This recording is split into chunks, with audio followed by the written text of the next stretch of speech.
என்ன நண்பா, நீ பைபாஸில் தானே டீ கடை வைக்க போகிறேன்னு சொன்ன. அப்புறம் பார்த்தா சுடுகாட்டு பக்கத்தில் டீ கடை வைக்கிறதா கேள்விப்பட்டேன். அது உண்மையா? ஆமாண்டா நண்பா, பைபாஸில் போய் டீ கடைக்கு அட்வான்ஸ் கேட்டால் 10 லட்ச ரூபா கேட்குறான். அதான் சுடுகாட்டு பக்கத்தில் போய் கேட்டேன், டீ கடைக்கு வைக்கிறேன்பா, அதுக்கு எவ்வளோ வேணும்னு கேட்டேன். 1 லட்சம் போதும்னா அது வரையும் வைக்கலான்னு ஐடியா இருக்கிறேன். சரி நண்பா, அங்கே சுடுகாட்டு பக்கத்தில் எப்படி வியாபாரம் ஓடுன்ற நீ? அடே நண்பா, பைபாஸில் போனாக்கா 10 லாரி வந்தாலும் 20 பேர் தாண்டா டீ குடிப்பாங்க. இதுவே சுடுகாட்டை வந்தேன்னு வச்சுக்க, எவனா பாடி எடுத்துன்னு 40-50 பேர் வருவான். வந்து உக்காந்து இறக்கிட்டு அப்படியே திரும்பி பார்த்தோன்னா நம்ம டீ கடை தெரியும்.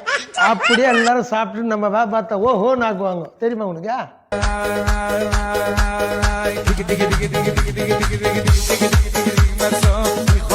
அடேங்கப்பா, நீ பயங்கரமான பிரியாணிடா.